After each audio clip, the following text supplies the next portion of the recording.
Bonjour tout le monde, une fois de plus, c'est Max l'appareil. Aujourd'hui, nous sommes le 20 juillet 2019, d'après le calendrier grégorien qu'on utilise. Aujourd'hui, j'aimerais toucher un sujet très intéressant, très particulier.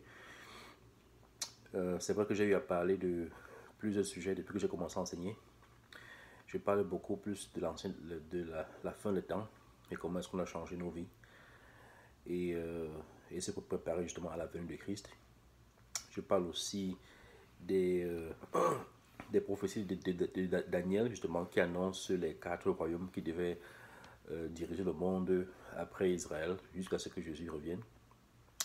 Je parle aussi de la marque de la bête. Je parle de l'influence des doctrines païennes sumériennes, euh, Babylone, d'Assyrie, des Mythes et des Perses, des Grecs et des Romains qui ont influencé le monde entier et particulièrement le peuple d'Israël. Je parle de cette puissance qui contrôle le monde et qu'on sort. Je parle de beaucoup de choses. Je parle de l'influence de la femme qui est assise sur la bête qui a cette tête éticone, donc Inanna. Je parle du mouvement féministe. Je parle du mouvement féministe théologique. Je parle du mouvement néo-paganisme. Je parle de la Renaissance beaucoup. Je parle de beaucoup de sujets. Je parle aussi de j'enseigne aussi comment est-ce que nous sommes le peuple bantou en fait qui est reparti dans le monde entier ce sont en fait les enfants originels d'Abraham, Isaac et Jacob. Ok. Et je parle comment est-ce que nous dans les églises particulièrement on doit s'élever au-dessus du matériel parce que Dieu, comme Jésus m'a dit dans Matthieu 6 à partir du verset 25 jusqu'au verset 35, Dieu sait qu'on a besoin de manger, de boire, de se reproduire, de faire ci, de faire cela. Mais ces choses-là, même les païens les veulent, même les animaux les veulent. Mais nous en tant qu'enfants de Dieu, on doit se lever au-dessus de ces choses-là et s'intéresser à ce qui intéresse notre Père Dieu. Ok. Ce qui est très important. Je parle aussi beaucoup de trucs comme la marque de la bête. Je parle des signes des temps. Je parle de la troisième guerre mondiale qui arrive. Je parle de la crise financière mondiale qui arrive. Je parle comment est-ce que le tiers de la population mondiale va mourir. Des guerres, des famines, des épidémies. Je parle de beaucoup de choses. Je parle comment est-ce que les enfants bantous, une grande partie va retourner en Afrique. Et que l'Afrique, juste avant la venue de Christ, va se soulever. Je parle de beaucoup de choses. Euh, je parle aussi de comment c'est important de s'élever au-dessus de la chair et pour vraiment marcher et bénéficier avec Dieu. Je parle aussi longuement des faux prophètes, des faux pasteurs. Je parle de l'idolâtrie dans l'église, je parle du paganisme dans l'église, je parle de beaucoup de choses dans l'église. Je parle de beaucoup de choses, je touche à beaucoup de choses. Mais aujourd'hui, j'aimerais toucher un sujet particulier. Pourquoi? Parce que le problème avec l'église actuelle, pas seulement actuelle, ça fait un bon bout de temps que c'est comme ça, mais particulièrement aujourd'hui, c'est que euh, l'église aujourd'hui focalise premièrement sur les doctrines, comment dire, les doctrines qui enseignent la prospérité, les doctrines de la prospérité, ok. Et ce n'est pas ça, si vous suivez mes vidéos, ça fait un bon bout de temps, ce n'est pas ça que Dieu enseigne, ce n'est pas ça que Jésus enseigne, et nous devons justement aller au-delà de ces choses-là. Ok, ce n'est pas ça. Euh, la Bible dit que Dieu verse ses bénédictions sur les bons comme sur les mauvais. Ok. Tu n'as pas besoin de partir à l'église pour avoir les enfants. Tu n'as pas besoin de partir à l'église pour avoir le business. Tu n'as pas besoin de partir à l'église pour bénéficier des biens de ce monde. Dieu verse ses bénédictions sur les bons comme sur les mauvais. Mais à chacun, il donne selon la mission qu'il est supposé accomplir. Mais à la fin, il va juger chacun selon ce que chacun a reçu. C'est ce qu'il faut comprendre. Ok, Jésus lui-même, quand il est venu, il n'a pas cherché les richesses. Il est venu parce qu'il savait qu'il avait une mission particulière à accomplir. Et c'est ce qu'il a accompli, il est parti. Les apôtres, pareil. Les prophètes, pareil. Donc, il faut comprendre ça. Ok, donc, euh, aujourd'hui, j'aimerais toucher un sujet particulier que je n'ai pas touché depuis que j'ai commencé euh, à enseigner. Mais, euh, mais avant même que je ne commence ça, j'aimerais mentionner premièrement que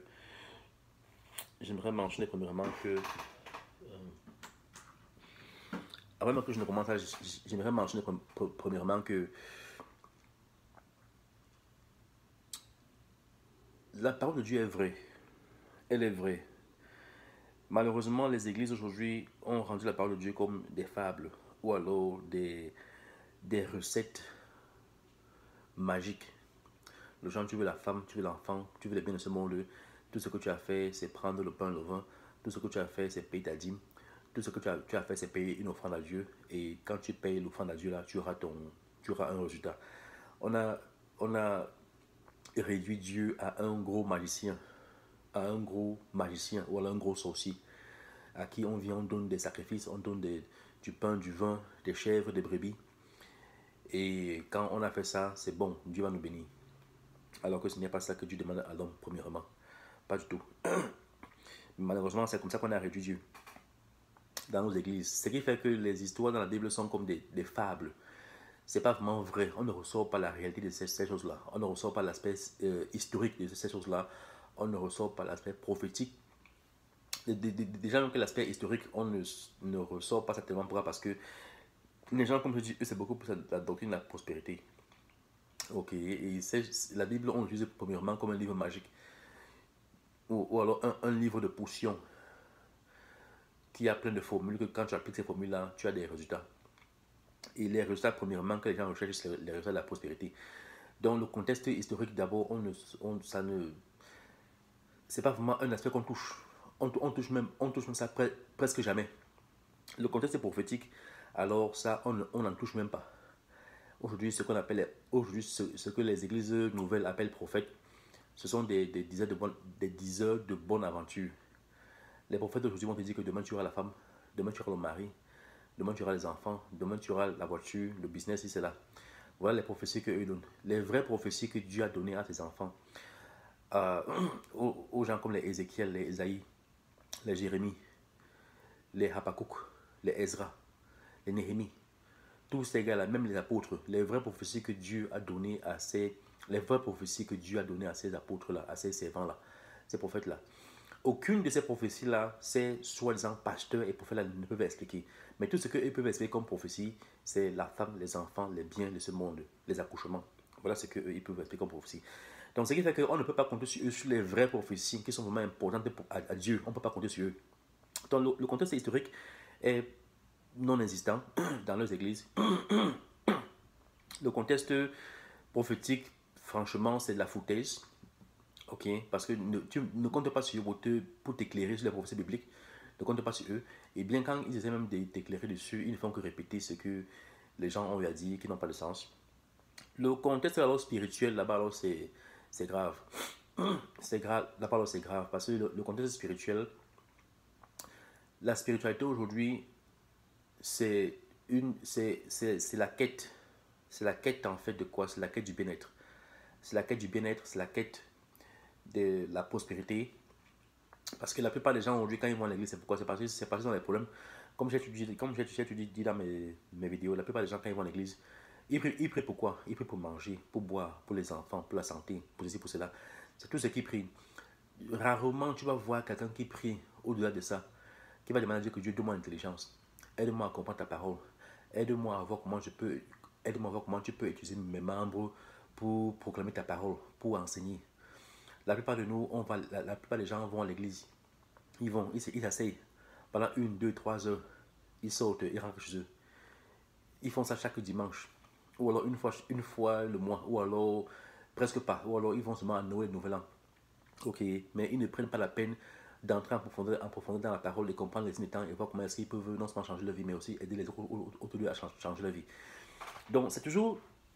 Ce qu'elle veut dire, c'est que le contexte même spirituel dans l'église actuellement, c'est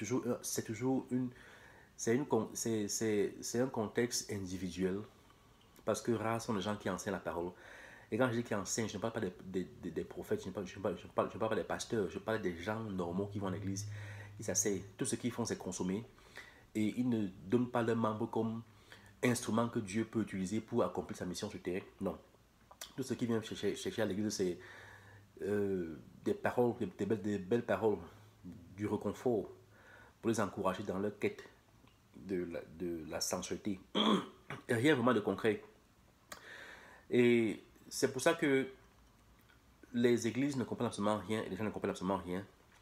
Quand par exemple les gens chantent, les gens récitent le Notre Père, par exemple, je vais prendre un exemple simple. Quand tu dis Notre Père qui est aux cieux, que ton nom soit sanctifié, que ton règne vienne, que ta volonté soit faite sur la terre comme au ciel. La volonté de Dieu, c'est quoi? La volonté de Dieu, c'est quoi?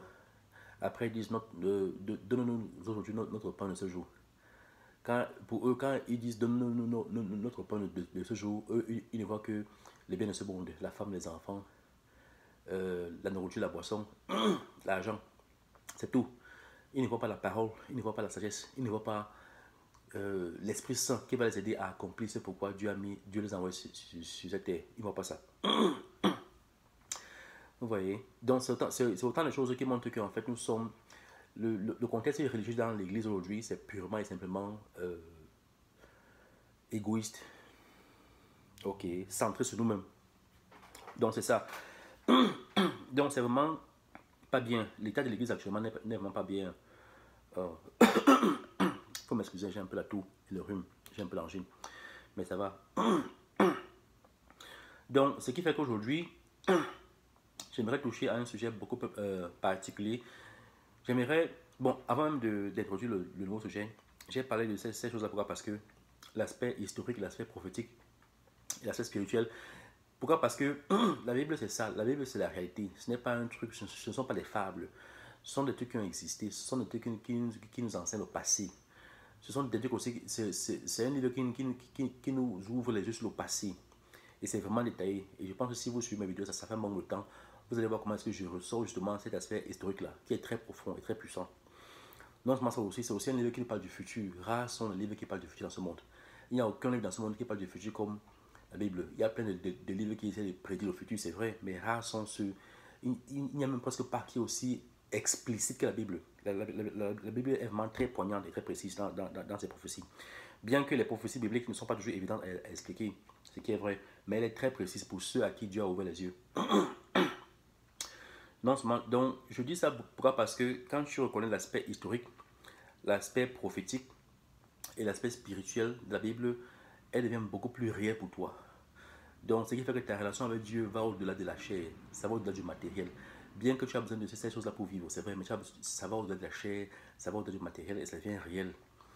Et c'est une réalité que ça n'a pas seulement été réel dans ta tête, mais c'est réel dans ta tête, dans ton cœur, dans ton esprit. Ok, et tu as servi Dieu jour et nuit, et justement, offrir les membres de ton corps comme instrument pour les instruments qu'il utilise pour justement, déjà que toi-même tu changes ta vie, mais que tu aides les autres à changer leur vie. Parce que c'est un travail très important que Dieu nous a demandé de faire sur cette terre avant qu'il nous rappelle à lui. Donc c'est très important. Donc aujourd'hui, je vais encore introduire un aspect qui n'est pas nouveau à vous, ce n'est pas nouveau, mais c'est un aspect qu'on néglige beaucoup, et c'est l'aspect justement de l'adoration. Il faut adorer Dieu. Moi, je vous conseille, bien que ce ne sont pas tous les artistes chrétiens qui chantent des choses vraiment droitement divisées. Pourquoi? Je vais vous dire une chose. Pourquoi? Parce que, comme j'avais dit une fois que un de ces quatre, Dieu voulant, je vais faire une vidéo justement où je vais essayer d'exposer un peu certains de ces soi-disant chanteurs de gospel, chanteurs chrétiens et religieux qui prétendent servir Dieu ou alors chanter pour Dieu ou alors donner des louanges à Dieu. Mais ce sont en fait des gens qui donnent des louanges à qui? À Satan. Ok. Mais ça, ce sont des gens aussi qui ont justement infiltré l'église. Bon, mais au-delà de ça, il y a plein de chanteurs qui chantent des choses chrétiennes, droitement divisées. Mais pour reconnaître aussi qui chantent des choses droitement divisées et pas, droitement divisées ou pas, c'est la parole. Comme j'ai dit, de la même façon que tu reconnais un faux prophète, comme j'ai expliqué dernièrement, il faut rentrer dans les bases, il faut rentrer dans les fondements, la fondation. C'est à force d'entrer dans la fondation et comprendre la fondation que Dieu va donc éveiller ton esprit. Et en éveillant ton esprit, tu pourras maintenant écouter tel ou tel pasteur, ou tel prophète, ou telle personne, et comprendre que celui-ci est de Dieu ou n'est pas de Dieu. Mais c'est l'esprit qui est en toi qui confirme ça aussi avec la parole de Dieu qui est écrite dans la Bible. Ok. Donc c'est aussi comme ça que tu peux reconnaître les gens qui soi-disant chantent des louanges à Dieu alors qu'en fait ils servent le diable. Bon, le but de cet enseignement n'est pas tellement de parler de ça. Le but de cet enseignement est plutôt de vous ramener dans la louange. La louange, c'est un truc qu'on ne donne pas assez à Dieu. Mais je vous dis, il faut louer Dieu. Il faut le louer jour et nuit.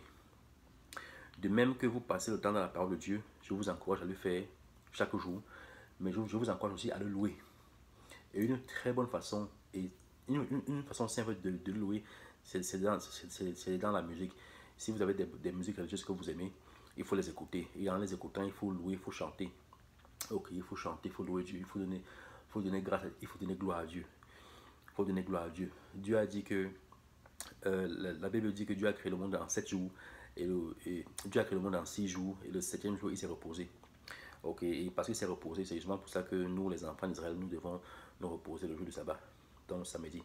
Donc il faut louer Dieu. Il faut louer Dieu chaque jour, particulièrement ce jour-là, il faut le louer. Il faut le louer, il faut le remercier. Il faut le remercier, pourquoi? Parce que avant que vous êtes né, ça n'a pas votre naissance n'était pas fonction de votre, comment dire, Dieu ne vous a pas demandé votre avis avant que vous ne naissiez. Vous n'avez aucune, comment dire, vous n'avez,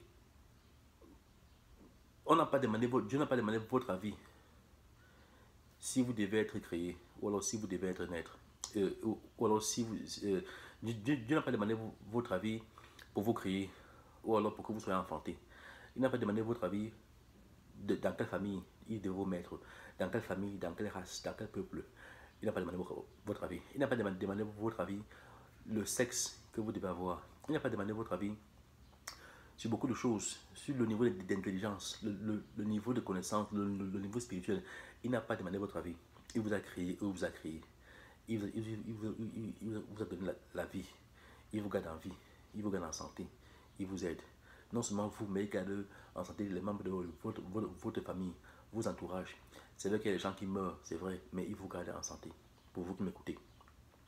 Et non seulement ça, bien que le monde est vraiment en turbulence, il faut aussi reconnaître que le monde est beau dans la mesure où on vit.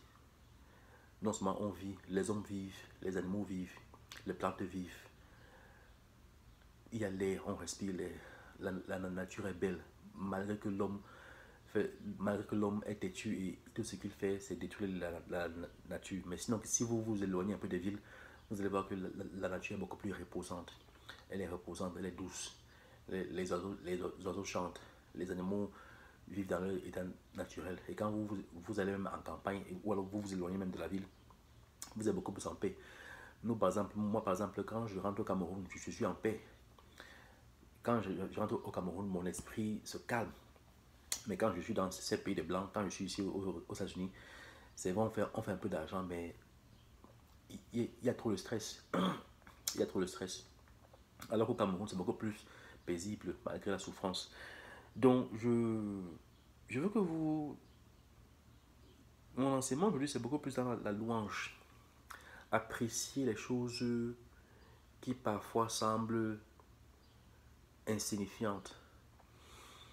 Vous êtes en vie, faut dire Dieu merci. Vous êtes marié, faut dire Dieu merci. Vous avez une femme, un mari, des enfants, faut dire Dieu merci. Vous avez à manger, faut dire Dieu merci. Vous avez à boire, faut dire Dieu merci. Vos parents sont encore en vie, faut dire Dieu merci. Même si vos parents sont morts, il faut dire Dieu merci. Pourquoi? Parce que, pas parce que vous êtes content que vos parents soient morts, mais vous remerciez Dieu parce que Dieu est passé par vos parents pour vous faire venir au monde. On va tous mourir d'une manière comme d'une autre. Certains parmi nous, on va voir Jésus revenir. Certains parmi nous, on va mourir avant qu'il ne revienne. Mais quel que soit lambda, on doit remercier Dieu pour tout ce qu'il a fait. On doit le remercier parce qu'à la fin, c'est lui qui a créé tout ça. C'est à lui l'honneur, la puissance, la gloire. Nous, on n'a absolument rien fait. Tout ce que l'homme vient faire sur cette terre, il vient juste métamorphoser les choses qu'il a trouvées sur place. L'homme a envoyé une fusée dans l'espace, il a atterri sur la Lune. Il croit qu'il est supérieur à Dieu, alors que Dieu a créé tout ça avant lui. Avant que l'homme même ne respire, avant que l'homme même ne vive, Dieu avait créé tout ça. L'homme a appris à voler avec les avions. Il pense que c'est spectaculaire, alors que Dieu avait créé quoi? Dieu avait créé les oiseaux pour voler.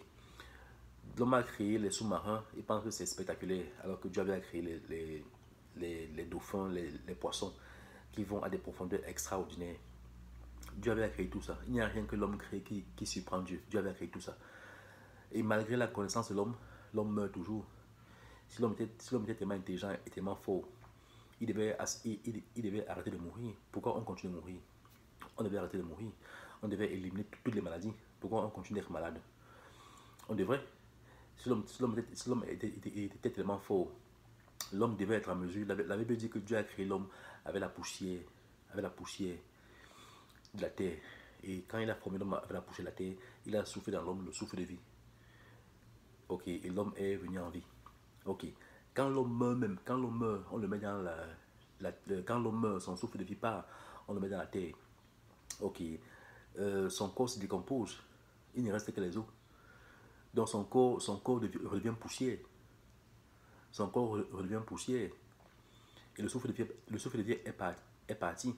Si l'homme est si fort qu'il est, si l'homme est si fort qu'il prétend être, ou alors si l'homme est si intelligent qu'il prétend être, que l'homme donc reprend la poussière là, qui s'est décomposée là, et reforme l'homme, et prend le souffle de vie et met dans l'homme. Je vois.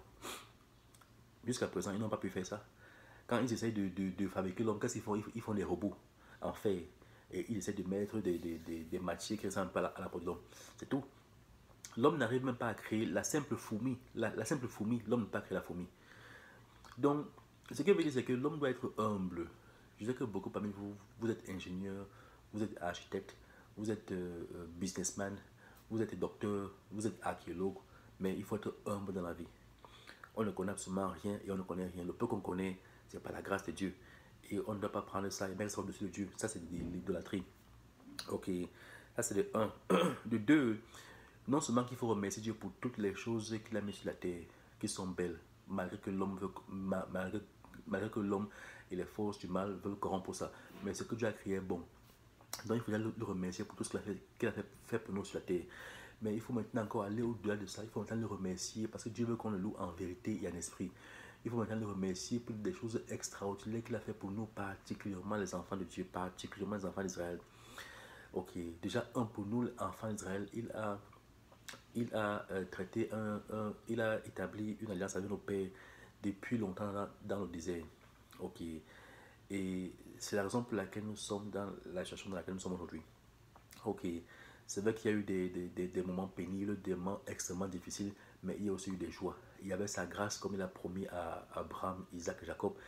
Malgré qu'il y a beaucoup qui vont tomber, il va garder une prospérité qui va hériter du royaume à venir. Donc il faut lui dire merci d'être même dit en vie. Il faut lui dire merci que dans cette dernière heure dans laquelle nous sommes en train d'entrer, il t'a ouvert les yeux et l'esprit sur ta vraie identité que personne ne t'a jamais révélé jusqu'à présent. Aujourd'hui, tu connais que tu es un enfant d'Israël. Et la situation dans laquelle tu es, ce n'est pas le hasard. Il faut lui dire merci. Non seulement il faut lui dire merci, il faut aussi lui dire merci pour... Dans la Bible, Dieu dit comment est-ce que dans les derniers temps, la connaissance va s'accroître. Justement, il parle de ça dans Daniel 12. Il dit comment dans les derniers temps, dans la dernière temps, la connaissance ne va pas s'accroître et les sages vont comprendre beaucoup de choses. Donc, il faut dire merci à Dieu qu'il t'a fait comprendre beaucoup de choses. Si tu as le courage, je ne suis pas le seul. Je ne suis pas la seule personne à qui il donne beaucoup d'informations comme il le fait. Je sais qu'il y a plus de gens comme moi. Mais si déjà il a permis que tu puisses comprendre certaines choses, seulement par les enseignements que j'ai lui donné. Moi particulièrement, je dis Dieu merci, déjà qu'il m'ait réveillé. Je dis Dieu merci, déjà qu'il m'ait réveillé, parce que moi-même, j'ai eu à faire plein de rêves, même dans le passé. J'ai eu à faire des rêves où il me montrait déjà des indices que je suis en fait un enfant d'Israël. Il avait commencé à me montrer des indices. Donc, il avait commencé à me montrer des indices. Et quand j'ai justement écouté ces enseignements sur de certains noirs américains qui avaient commencé à ouvrir les yeux justement sur le fait que nous sommes les peuples bantous en fait sont les enfants d'Israël. Dieu a continué à me pousser dans ces enseignements et des recherches et j'ai fini moi par faire mes recherches et j'ai fini par réaliser. Et ce qui est marrant, c'est que bien qu'eux-mêmes disent ça, les noirs américains disent ça, mais il y a aussi des tribus en Afrique qui ont gardé leur traditions qui sont largement similaires à Israël. D'autres même savent qu'ils viennent même d'Israël. D'autres peuples en Afrique savent. Bien que beaucoup ont oublié, beaucoup savent aussi. Non seulement ça aussi, depuis l'enfance, quand on était au Cameroun, on suivait souvent nos aïeux dire que nous on vient en fait, les Bantous en fait viennent en fait de l'Égypte. C'est un truc qu'on a toujours eu à suivre, qu'on est venu par l'Égypte, on a traversé l'Égypte et on est venu là, dans la terre là. Contrairement à ce que les Blancs disaient de nous dans les livres séculiers, comment est-ce que les Bantous sont venus du Cameroun et du Nigeria et sont repartis dans l'Afrique de l'Ouest, l'Afrique du Sud et de l'Est. Non, nos aïeux ont toujours dit qu'on vient de là-bas en haut, de l'Égypte. Ok. Donc quand je regarde tout ça, je vois en fait que la connaissance était déjà là, mais c'est Dieu justement qui attendait le moment opportun pour soulever justement les enfants à qui il devait rappeler leurs origines. Donc moi particulièrement, je remercie Dieu de m'avoir ouvert les yeux sur cette connaissance-là et je prie aussi que je vous encourage aussi à le remercier, à le louer parce qu'il nous a choisis et il nous ouvre les yeux justement sur cette connaissance-là. Non seulement il nous ouvre les yeux sur cette connaissance-là, il nous ouvre aussi les yeux sur l'heure dans laquelle nous sommes et les signes des temps dans lesquels nous sommes en train d'entrer. C'est très important. Donc il faut le louer. Il faut le louer, il faut le louer, il faut le louer. La louange que tu donnes au Seigneur, elle est exceptionnelle. Dieu adore la louange. Dieu aime quand ses enfants le louent. Il aime quand ses enfants lui obéissent. Il faut déjà lui obéir. Il faut déjà aussi le craindre. La Bible dit que la crainte de l'Éternel est le commencement de la sagesse. Seuls les idiots, seuls les insensés la méprisent. Donc il faut craindre le Seigneur. C'est comme ça que tu commences c'est comme ça que tu acquis la sagesse. Il faut le craindre. Il faut lire sa parole. Il faut savoir que la Bible là est beaucoup plus. Ce ne sont pas des fables. C'est un livre qui est vrai. C'est un livre qui est vrai. Ok. Et ce n'est pas que c'est vrai qu'on force la vérité. Non, c'est un livre que je vous ai montré plusieurs fois dans mes vidéos. Comment est-ce que les grands archéologues, les religieux, les historiens, les ceci, les cela, beaucoup utilisent la Bible, beaucoup prennent la Bible comme référence. Beaucoup. Et jusqu'à présent, ils continuent de prendre la Bible comme référence. Non seulement ça, encore, quand tu regardes la plupart des livres qui parlent des prophéties dans ce monde, le seul livre vraiment dont les prophéties sont vraiment poignantes, le seul livre dont les prophéties sont vraiment poignantes, là, vraiment intenses, là, c'est biblique. Donc non seulement que la Bible a un impact vraiment drastique dans l'histoire du monde, non seulement ça, le calendrier qu'on utilise, c'est un calendrier qui est, d'après ce qu'ils disent, c'est par rapport à Christ. Vous voyez, donc qu'on le veut ou non, qu'on ne le comprenne pas, le christianisme a influencé le monde et continue à influencer le monde. Ok, les temps sont calculés par rapport à Christ. Bon, ça c'est ce qu'ils disent. Mais néanmoins, sans vouloir entrer en profondeur, les temps sont calculés par rapport à Christ. Ok, donc d'où le calendrier grégorien, d'après ce qu'ils disent. Et donc ce que je veux dire, c'est que qu'on le veut ou pas, historiquement, la Bible est un livre primordial, c'est un livre incontournable. C'est un livre qu'on ne peut pas se débarrasser comme ça de deux. C'est un livre aussi prophétique. C'est un livre que quand les prophéties futures dont on annonce là, ok,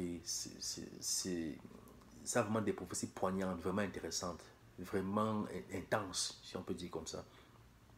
Donc je dis ça pour que, il faut que votre relation avec Dieu devienne réelle, qu'elle aille au-dessus du matériel, bien que vous le remerciez pour tout ce qu'il a fait pour vous de manière physique. Tout ça c'est le physique. Il faut déjà aussi le louer. La Bible dit que Dieu veut qu'on adore. Dieu veut qu'on l'adore en vérité et en esprit. Donc il faut aller au-delà de la chair, il faut aller au-delà du matériel, il faut l'adorer en vérité.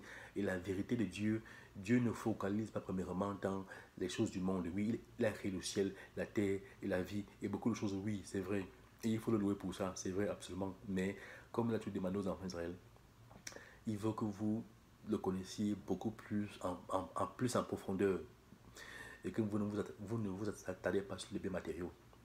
Donc il faut le connaître, il faut le connaître, il faut connaître qui il est, il faut connaître d'où on vient, qui il est, d'où on vient, il faut le connaître, il faut connaître Dieu, le Père, il faut connaître son Fils, Jésus-Christ, qui est Dieu fait chair. Il faut connaître la raison pour laquelle il a créé le monde, la raison pour laquelle il a créé les cieux, la terre, les êtres visibles et invisibles. C'est quoi le but? Ok, il faut connaître, si possible, même il faut établir le calendrier chronologique. Il faut connaître, il faut comprendre. Si possible, il faut rentrer dans l'histoire, voir comment est-ce que ce contexte historique-là se manifeste. Il faut comprendre comment ce contexte prophétique aussi se manifeste au fil du temps. Il faut aussi connaître comment est-ce que ce contexte spirituel se manifeste. C'est important, c'est important, c'est important. Et Dieu veut qu'on le loue en vérité, en esprit. Donc, quand tu vas comprendre certaines profondeurs de Dieu, dans le contexte spirituel, dans le contexte historique, dans le contexte prophétique, et aller lire. Il faut tout lire dans la Bible. Il ne faut pas seulement choisir, les livres. Il faut lire, de Genèse à Apocalypse.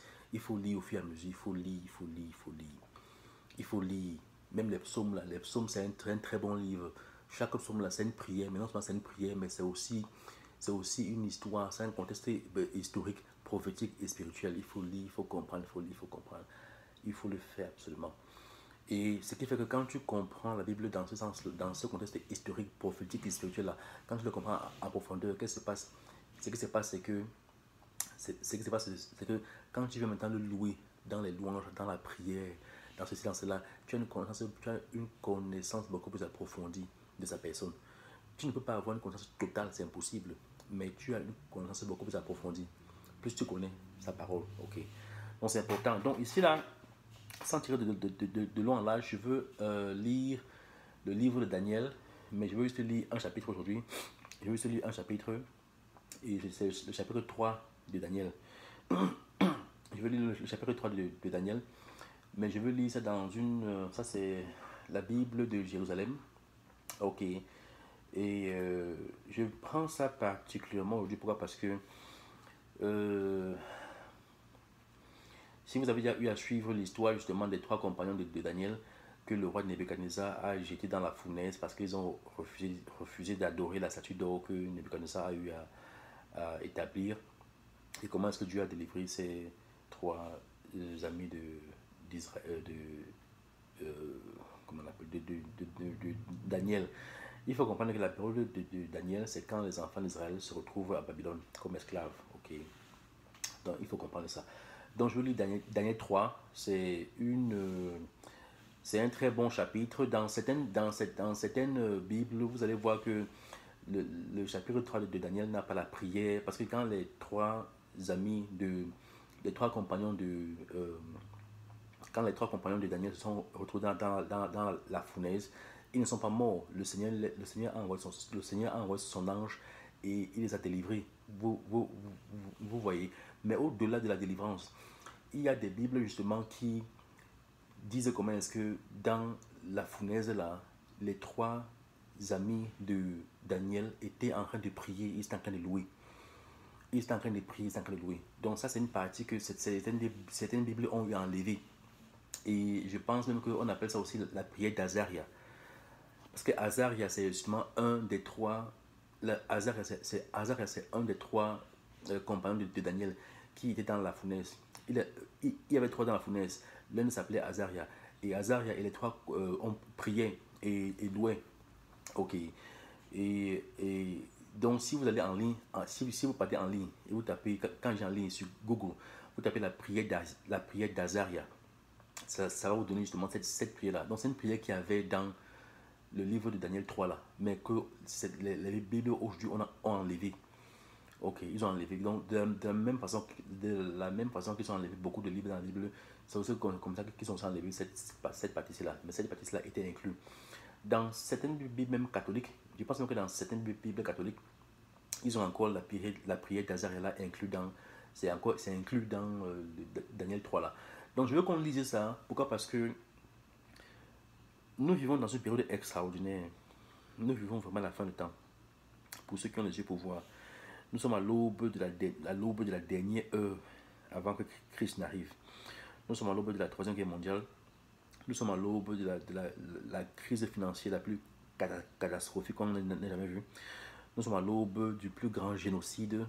Quand je dis génocide, je parle de la Troisième Guerre mondiale, où près du tiers de la population mondiale va mourir de guerre, de faim, de famine, d'épidémie. Et nous sommes à l'aube de beaucoup de catastrophes qui vont se passer dans ce monde-là. Et je veux justement vous encourager que même si, quel que soit lambda, il faut déjà remercier Dieu pour la vie qu'il nous a donnée. Beaucoup parmi nous, on ne sait pas si on va mourir avant la guerre, là, avant que les catastrophes en arrivent. On ne sait pas si on va mourir avant. On ne sait pas si on va mourir pendant. On ne sait pas si on va mourir après. Quand je dis après, c'est après que Jésus revienne. Ok. Et on ne sait pas. Donc, quel que soit lambda, il faut qu'on apprenne à apprécier la vie chaque jour du mieux qu'on peut. Je sais que ce n'est pas tout évident, Il y a des jours où tu es beaucoup plus en forme que d'autres. Il y a des jours où tu as beaucoup plus l'énergie que d'autres, c'est vrai. Mais il faut qu'on fasse l'effort de louer Dieu en vérité et en esprit. Et il faut aussi qu'on prenne l'habitude d'apprécier, de dire merci à Dieu pour tout ce qu'il a fait pour nous. C'est très important. Donc, c'est un exemple particulier dans la Bible. Ce n'est pas le seul exemple, mais David aussi a eu à voir ce genre de prière. Donc, ça, c'est un exemple particulier dans la Bible où, malgré les difficultés que les gens ont traversées, les gars ont loué Dieu. Et Dieu a accompli la mission qu'il voulait accomplir sur eux, par eux. Ok. Donc, là, on va commencer à lire Daniel chapitre 3. Je vais lire ça. Comme je dis, il y a une partie à l'intérieur là qui touche justement la prière que Hazar a eu à faire avec ses compagnons dans le feu. Et c'est ça quoi. Donc comme je parle, comme j'ai dit, cet enseignement est premièrement basé sur la louange. C'est pour ça que je vais enseigner dessus, pour vous reconforter et pour vous demander de continuer de vous battre. Dieu a mis en vous des dons spirituels. Et on a intérêt à les utiliser maintenant. Ce n'est pas après la mort qu'on va les utiliser, c'est maintenant. Dieu va nous juger par rapport au travail qu'on est supposé faire maintenant. Donc je vous encourage, mais quelles que soient les difficultés, les peines, les joies, les peines que vous rencontrez, gardez confiance au travail que Jésus a accompli sur la croix. Mais aussi, gardez confiance sur le fait que la Bible c'est un livre vrai, historique, prophétique, spirituel. Et apprenez à connaître Dieu en vérité et en esprit, aller au-delà de la chair. C'est très important. Et au-delà de ça, il faut le louer. Si vous avez des musiques religieuses, il faut écouter, il faut pas en chanter. Il faut, c'est important. C'est important, c'est important, c'est important. Passez des heures à écouter la musique religieuse.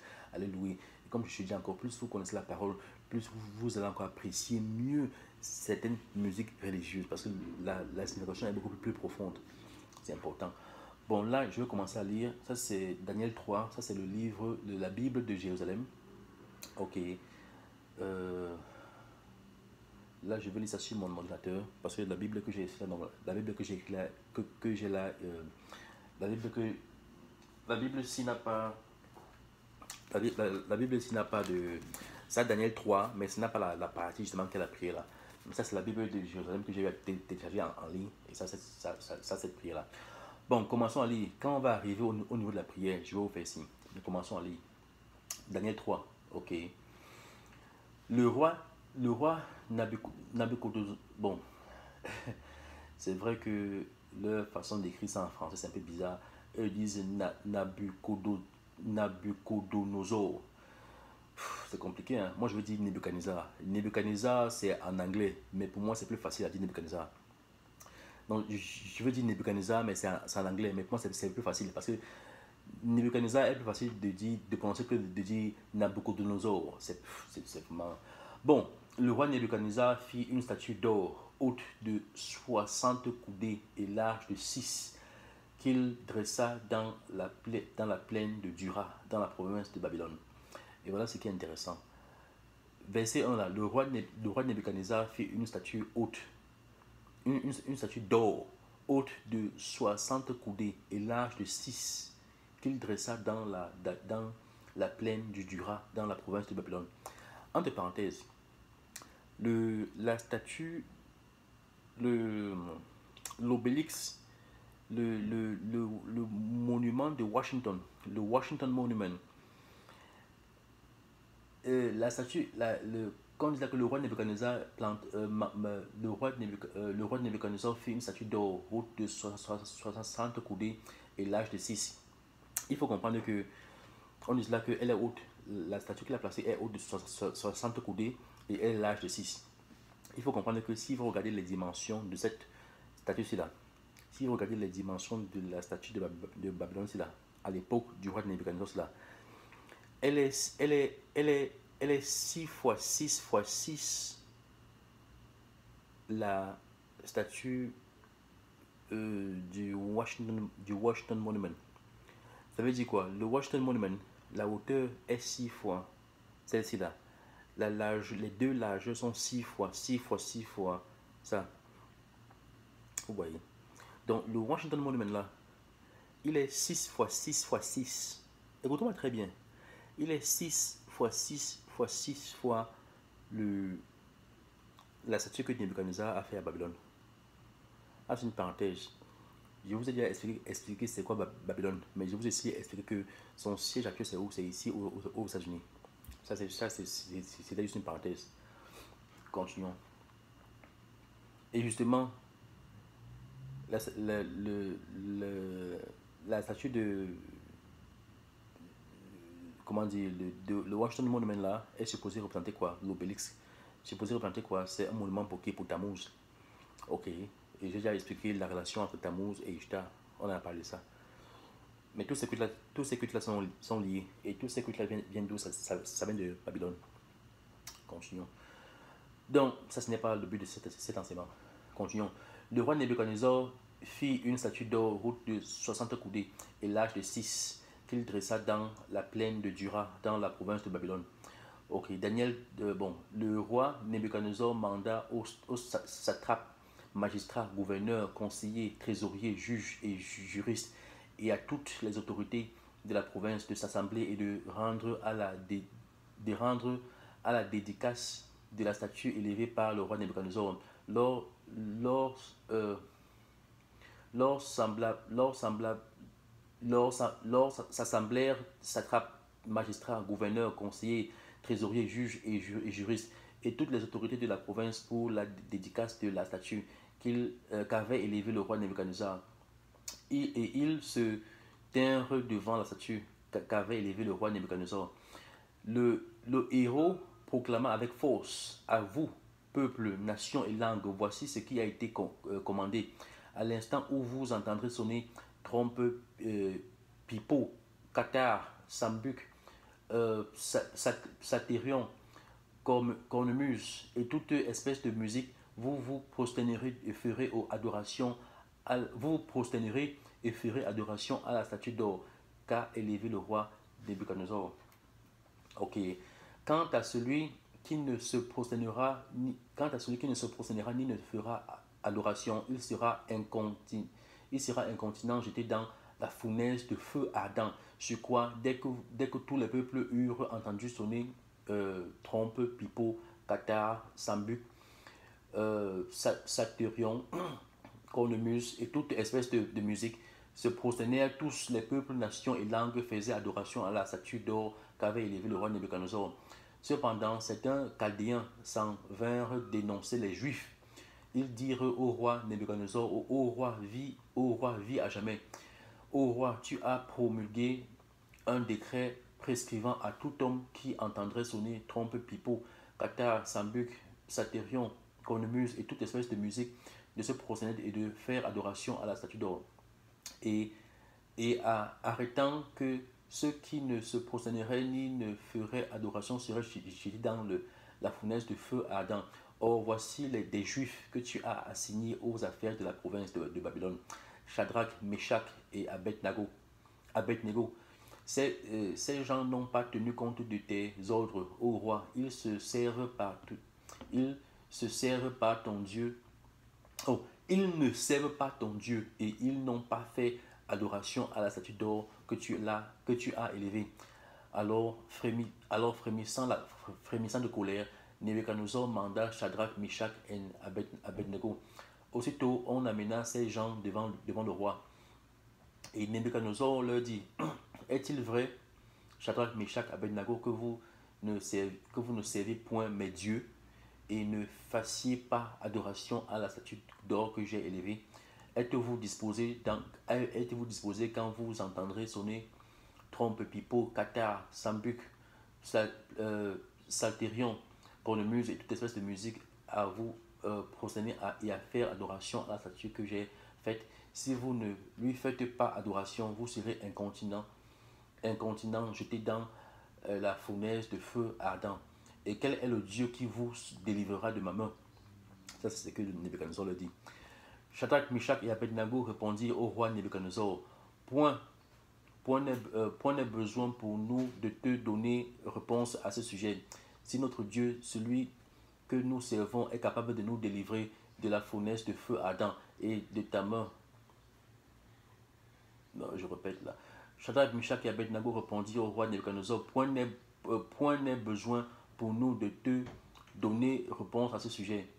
Si notre Dieu, Celui que nous servons est capable de nous délivrer de la fournaise de feu ardent. Et notamment, ô roi, il nous délivrera. Alléluia. Et s'il ne le fait pas, sache, ô roi, que nous ne servirons pas ton Dieu, ni n'adorerons la statue d'or que tu as élevée. Donc les gars se révoltent contre le roi et contre le décret d'adorer la statue que le roi a établie de son Dieu. Alors le roi Nebuchadnezzar fut rempli de colère et l'expression de son visage changea à l'égard de Shadrach, Meshach et Abednego. Il donna l'ordre de chauffer la fournaise 7 fois plus que d'ordinaire, et à des hommes forts de son armée de lier Shadrach, Meshach et Abednego et de les jeter dans la fournaise de feu ardent. Ceux-ci furent donc liés avec les manteaux, les chausses, les chapeaux, tous leurs vêtements et jetés dans la fournaise de feu ardent. L'ordre du roi était péremptoire. La fournaise était excessivement brûlante. Les hommes qui y portaient Shadrach, Meshach et Abednego furent brûlés à mort par la flamme du feu. Ok, quant aux 3 hommes, Shadrach, Meshach et Abednego, ils tombaient tous liés dans la fournaise de feu ardent et ils marchaient au milieu de la flamme, louant Dieu et bénissant le Seigneur. Ça, c'est là où on va le mettre entrer. Donc, les gardes du roi Nebuchadnezzar qui ont attaché Shadrach, Meshach et Abednego, les ont attachés et jetés dans la fournaise. Ok, pour qu'ils meurent. Mais tellement la fournaise là était tellement chaude que le feu là a tué même les gardes qui partaient jeter les 3 à l'intérieur. Mais quand les 3 tombent dans la fournaise, eux, ils ne meurent pas. Eux, à l'intérieur, ils sont plutôt en train de louer le Seigneur. Et maintenant, voilà la prière que Azaria fait dans le... Les 3 sont en train de tourner. Et voilà la prière que Azaria fait dans le feu. C'est extraordinaire. Daniel 3, verset 24. Et il marchait au milieu de la flamme, louant Dieu et bénissant le Seigneur. Azaria, debout, priait ainsi. Il faut comprendre que les Shadrach, Meshach et Abednego, ça ce sont les noms babyloniens qu'on leur a donnés quand ils sont arrivés à Babylone. Mais l'un d'eux s'appelait Azaria. Je pense que c'est Shadrach. Je pense que c'est Shadrach qui s'appelait Azaria. En tout cas, l'un des 3 s'appelait Azaria. Son vrai nom juif, c'était Azaria. Mais quand on dit Shadrach, Meshach et Abednego, ça ce sont les noms qu'on leur a donnés. Ok. Mais l'un d'eux, son vrai nom s'appelait Azaria. Donc Daniel 3, 25. Azaria debout, priait. Bon, la prière, il n'y a pas ça dans les Bibles d'aujourd'hui. Mais il y avait ça avant et on a enlevé ça. Ou alors, si vous partez aussi en ligne, vous tapez la prière d'Azaria, vous allez voir. Azaria, là, c'est A-Z-A-R-I-A-S. La prière d'Azaria. Allez en ligne, tapez, vous allez voir. Azaria debout priait ainsi, ouvrant la bouche au milieu du feu, et dit: Béni sois-tu, Seigneur, Dieu de nos pères, et vénéré, et que ton nom soit glorifié éternellement. Car tu es juste en toutes les choses que tu as faites pour nous. Toutes tes œuvres sont vérité, toutes tes voies droites, toutes tes jugements vérité. Alléluia. Tu as porté une sentence de vérité en toutes les choses que tu as fait venir sur nous et sur la ville sainte de nos pères, Jérusalem, car c'est dans la vérité et dans le droit que tu nous as traités à cause de nos péchés. Oui, nous avons péché et commis l'iniquité en te désertant. Oui, nous avons grandement péché. Tes commandements, nous ne les avons pas écoutés. Nous ne les avons pas observés. Nous n'avons pas accompli ce qui nous était commandé pour notre bien. Oui, tout ce que tu as fait venir sur nous, tout ce que tu nous as fait en jugement de vérité, tu l'as fait. Alléluia. Tu nous as livrés aux mains de nos ennemis, gens sans loi. Il est pire des empires. Il est pire des impies, à un roi injuste, au plus mauvais qui soit sur toute la terre. Et aujourd'hui, nous ne pouvons ouvrir la bouche. La honte et le pauvre sont la part de ceux qui te servent et qui t'adorent. Oh, ne nous abandonne pas pour toujours à cause de ton nom. Ne répudie pas ton alliance. Alléluia. Ne nous retire pas ta grâce pour l'amour d'Abraham, ton ami, et Isaac, ton serviteur, et Israël, ton saint. Alléluia. à qui tu as promis une postérité nombreuse comme les étoiles du ciel et comme le sable sur le rivage de la mer. Alléluia. Seigneur, nous voici plus petits que toutes les nations. Nous voici humiliés par toute la terre aujourd'hui à cause de nos péchés. Il n'est plus en, il n'est plus en ce temps chef, prophète, ni prince, holocauste, sacrifice, oblation, ni encens, lieu où te faire des offrandes et trouver grâce auprès de toi, mais qu'une âme brisée et un esprit humilié soient agréés à toi, agréés de toi, comme des holocaustes de béliers et de taureaux, comme des milliers d'agneaux gras, que tel soit notre sacrifice aujourd'hui devant toi, et qu'il te plaise que pleinement nous te suivions, car il n'est point de confusion pour ceux qui espèrent en toi. Et maintenant, nous mettons tout notre cœur à te suivre, à te craindre et à rechercher ta face. Ne nous laisse pas dans la honte, mais agis avec nous selon ta mansuétude et selon la grandeur de ta grâce. Alléluia. Délivre-nous selon tes œuvres merveilleuses. Fais qu'à ton nom, Seigneur, gloire soit rendue. Alléluia. Qu'ils soient confondus tous ceux qui font du mal à tes serviteurs. Alléluia. Qu'ils soient couverts de honte. Alléluia. Privés de toute leur puissance. Alléluia. Et que leur force soit brisée. Alléluia. Qu'ils sachent que tu es seul Dieu et Seigneur en gloire et sur toute la terre. Alléluia.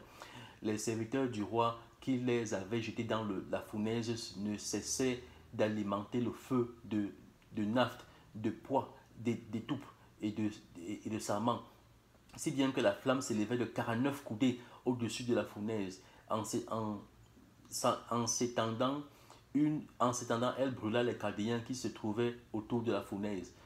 Ok. Mais vous voyez donc ici les Chaldéens qui étaient hors de la fournaise ne faisaient que augmenter le feu, augmenter, 7 fois plus que la normale. Mais tellement c'était fort, ça a même brûlé même les gens qui étaient hors de la fournaise là, qui augmentaient le feu. Ok, mais continuons. Ok, verset 49. Mais l'ange du Seigneur descendit dans la fournaise. Mais l'ange du Seigneur descendit dans la fournaise auprès d'Azaria et de ses compagnons. Il repoussa au dehors la flamme du feu et il leur souffla au milieu de la fournaise comme une fraîche de brise et de rosée, si bien que le feu ne les toucha aucunement et ne leur causa douleur ni angoisse. Alors tous trois, d'une seule voix, se mirent à chanter, glorifiant et bénissant Dieu dans la fournaise, en disant: Béni sois-tu, Seigneur, Dieu de nos pères, loué sois-tu, exalté éternellement, béni soit ton nom, béni soit ton nom de gloire et de sainteté, loué soit-il exalté éternellement. Alléluia. Béni sois-tu dans le temple de ta sainte gloire, chanté, glorifié par-dessus tout éternellement. Alléluia. Béni sois-tu sur le trône de ton royaume, chanté par-dessus tout, exalté éternellement. Alléluia. Béni sois-tu, toi qui sondes les abîmes, qui siège sur les chérubins, loué, chanté par-dessus tout éternellement. Alléluia. Béni sois-tu dans le firmament du ciel, chanté, glorifié éternellement. Alléluia. Vous toutes, œuvres du Seigneur, bénissez le Seigneur, chantez-le, exaltez-le éternellement. Alléluia. Ange du Seigneur, bénissez le Seigneur, chantez-le, exaltez-le éternellement. Alléluia. Ô cieux, bénissez le Seigneur, chantez-le, exaltez-le éternellement. Alléluia. Vous toutes, vous toutes, vous toutes les oiseaux, vous toutes les eaux au-dessus du ciel, bénissez le Seigneur, chantez-le, exaltez-le éternellement. Alléluia. Vous toutes les puissances, bénissez le Seigneur, chantez-le, exaltez-le éternellement. Alléluia. Vous, soleil et lune, bénissez le Seigneur, chantez-le, exaltez-le éternellement. Alléluia. Vous, astres du ciel, bénissez le Seigneur, chantez-le, exaltez-le éternellement. Alléluia. Vous toutes, pluie et rosée, bénissez le Seigneur, chantez-le, exaltez-le éternellement. Alléluia. Vous tous, vent, bénissez le Seigneur, chantez-le, exaltez-le éternellement. Alléluia.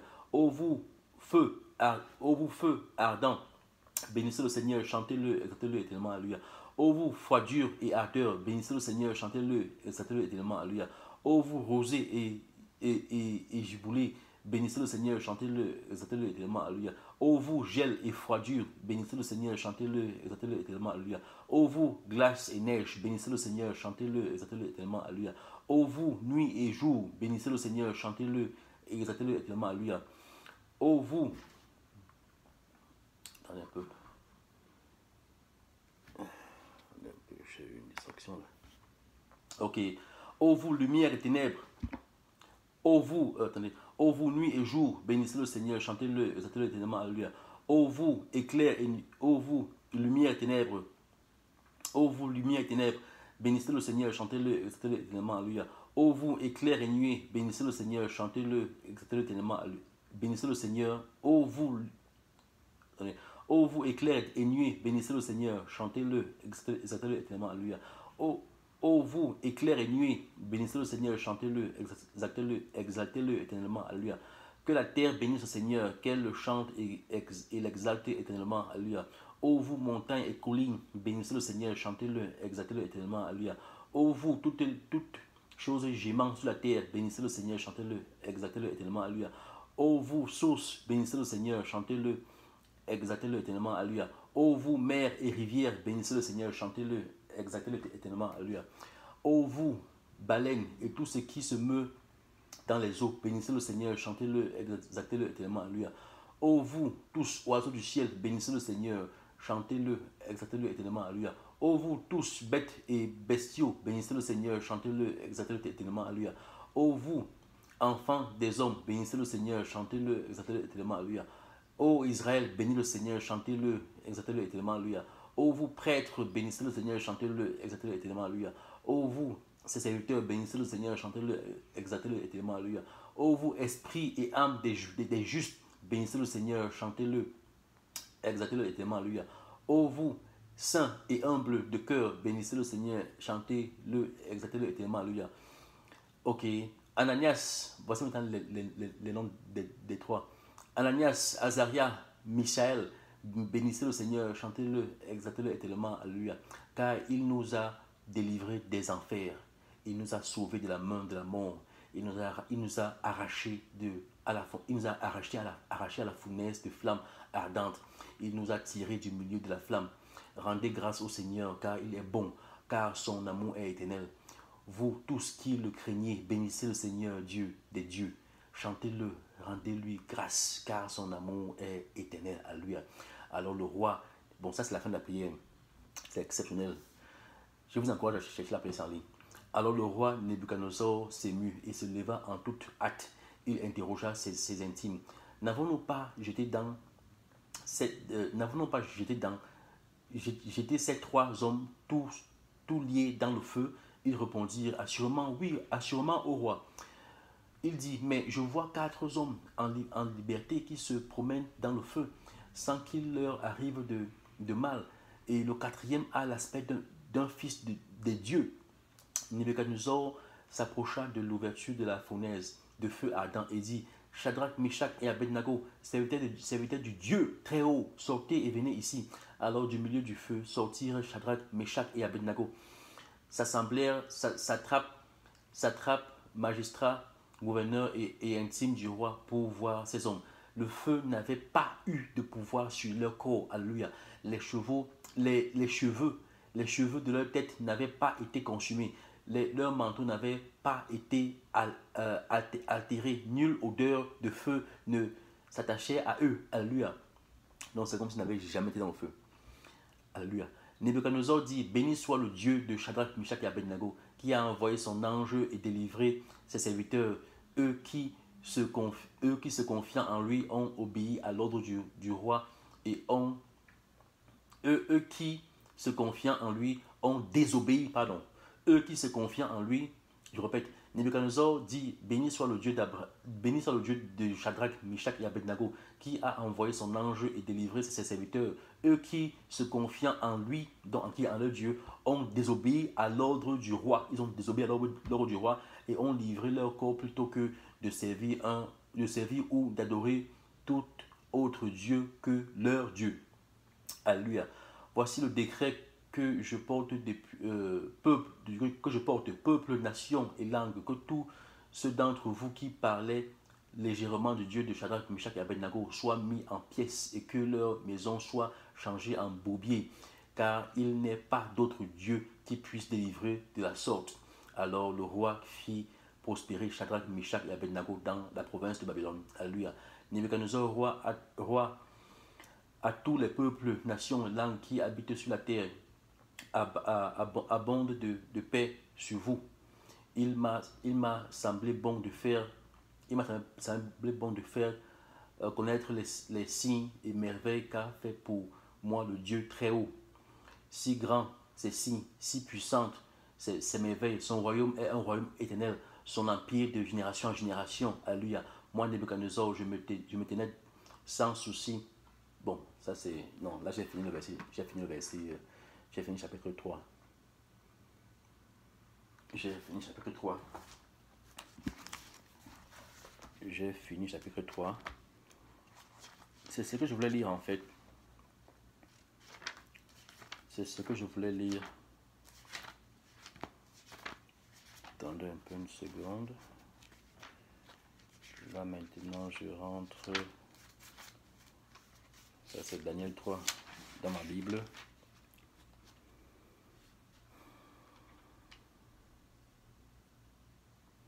Je vais lire la dernière partie dans la Bible aussi. Nebuchadnezzar prit la parole et dit: béni soit le Dieu de Shadrach et de Meshach et d'Abednego, lequel a envoyé son ange et délivré ses serviteurs qui ont eu confiance en lui et qui ont violé l'ordre du roi et livré leur corps plutôt que de servir et d'adorer aucun autre Dieu que leur Dieu. Voici maintenant l'ordre que je donne. Tout homme à quelque peuple, nation ou langue qu'il appartienne qui parlera mal du Dieu de Shadrach, Meshach et Abednego sera mis en pièces et sa maison sera réduite en un tas d'immondices, parce qu'il n'y a aucun autre Dieu qui puisse délivrer comme lui. Après cela, le roi fit prospérer Shadrach, Meshach et Abednego dans la province de Babylone. Vous voyez. Donc c'est la même histoire, sauf que dans la Bible normale, ici, là, il n'y a pas la prière particulière d'Azaria, là où il loue le Seigneur. C'est une prière très, très, très, très, très intéressante. Elle est tellement intéressante que je pense que je vais encore lire ça une dernière fois. Je ne vais pas lire tout chapitre 3. Je vais seulement lire encore la prière. Je vais encore lire la prière. Verset 50. Attendez.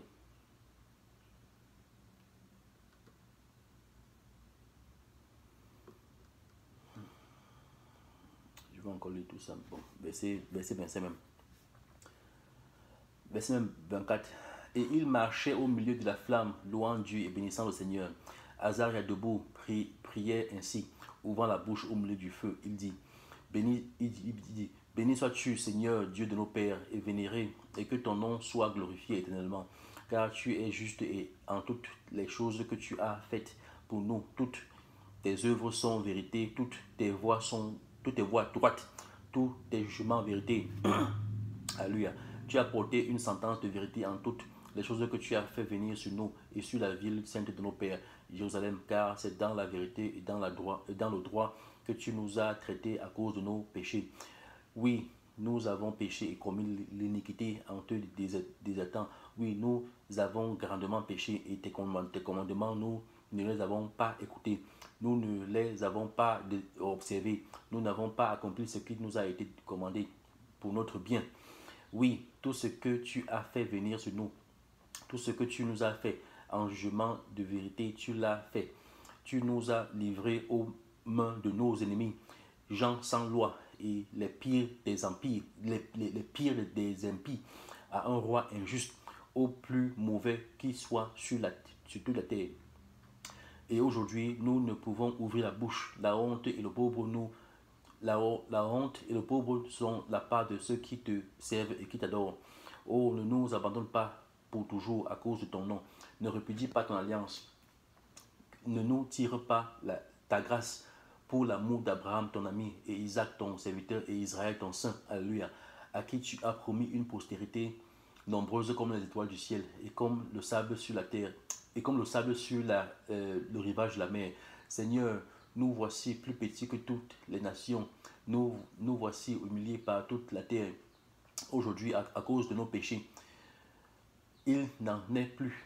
Il n'est plus en ces temps chef, prophète, ni prince, holocauste, sacrifice, oblation, ni encens, lieu où te faire des offrandes. et trouver grâce auprès de toi, mais qu'une âme brisée et un esprit humilié soient agréés de toi. Alléluia. Comme les holocaustes de béliers et de taureaux, comme des milliers d'agneaux gras, que tel soit notre sacrifice aujourd'hui devant toi, et qu'il te plaise que pleinement nous te suivions, car il et qu'il te plaise que pleinement nous te suivions, car il n'est point de confusion pour ceux qui espèrent en toi. Maintenant, nous mettons tout notre cœur à te suivre, à te craindre et à rechercher ta face. Ne nous laisse pas dans la honte, mais agis avec nous selon ta mansuétude et selon la grandeur de ta grâce. Alléluia. Délivre-nous selon tes œuvres merveilleuses. Fais qu'à ton nom, Seigneur, gloire soit rendue. Délivre-nous selon tes œuvres merveilleuses. Fais qu'à ton nom, Seigneur, gloire soit rendue. Alléluia. Qu'il soient confondus tous ceux qui font du mal à tes serviteurs. Alléluia. Qu'ils soient couverts de honte. Alléluia. Privés de toute leur puissance. Alléluia. Et que leur force soit brisée. Alléluia. Qu'ils sachent que tu es seul Dieu et Seigneur en gloire sur toute la terre. Alléluia. Sur toute la création. Alléluia. Les serviteurs du roi qui les avaient jetés dans la fournaise ne cessaient d'alimenter le feu de naphte, de poids, d'étoupe et de sarment, si bien que la flamme s'élevait de 49 coudées au-dessus de la fournaise. En s'étendant, elle brûla les Chaldéens qui se trouvaient autour de la fournaise. Mais l'ange du Seigneur descendit dans la fournaise auprès d'Azaria et de ses compagnons. Il repoussa au dehors la flamme du feu. Alléluia. Et il leur souffla au milieu de la fournaise comme une fraîcheur de brise et de rosée, si bien que le feu ne les toucha aucunement et ne leur causa douleur ni angoisse. Alléluia. Alors tous trois, d'une seule voix, se mirent à chanter, glorifiant et bénissant Dieu dans la fournaise. Alléluia. Et en disant, béni sois-tu, Seigneur Dieu de nos pères, loué sois-tu, exalté éternellement. Béni soit ton nom de gloire et de sainteté. Loué soit-il, exalté éternellement. Alléluia. Béni sois-tu dans le temple de ta sainteté. Béni sois-tu dans le temple de ta sainte gloire, chanté, glorifié par-dessus tout éternellement. Alléluia. Béni sois-tu sur le trône de ton royaume, chanté par-dessus tout, exalté éternellement. Alléluia. Béni sois-tu, toi qui sondes les abîmes, qui sièges sur les chérubins, loué, chanté par-dessus tout éternellement. Alléluia. Béni sois-tu dans le firmament du ciel, chanté, glorifié éternellement. Alléluia. Béni vous toutes œuvres du Seigneur, bénissez le Seigneur, chantez-le, exaltez-le éternellement. Alléluia. Ange du Seigneur, bénissez le Seigneur. Ange du Seigneur, bénissez le Seigneur, chantez-le, exaltez-le éternellement. Alléluia. Ô cieux, bénissez le Seigneur, chantez-le, exaltez-le éternellement. Alléluia. Ô vous, toutes les eaux au-dessus du ciel, bénissez le Seigneur, chantez-le, exaltez-le éternellement. Alléluia. Ô vous, toutes les puissances, bénissez le Seigneur, chantez-le, exaltez-le éternellement. Alléluia. Ô vous, soleil et lune, bénissez le Seigneur, chantez-le, exaltez-le éternellement. Alléluia. Ô vous, astres du ciel, bénissez le Seigneur, chantez-le, exaltez-le éternellement. Alléluia. Ô vous, toute pluie et rosée, bénissez le Seigneur, chantez-le, exaltez-le éternellement. Alléluia. Ô vous tous, vent, bénissez le Seigneur, chantez-le, exaltez-le éternellement. Alléluia. Ô vous, feu et ardeur, bénissez le Seigneur, chantez-le, exaltez-le éternellement. Alléluia. Ô vous, froidure et ardeur, bénissez le Seigneur, chantez-le, exaltez-le éternellement. Alléluia. Ô vous, rosée et giboulée, bénissez le Seigneur, chantez-le, exaltez-le éternellement. Alléluia. Ô vous, gel et froidure, bénissez le Seigneur, chantez-le, exaltez-le éternellement. Alléluia.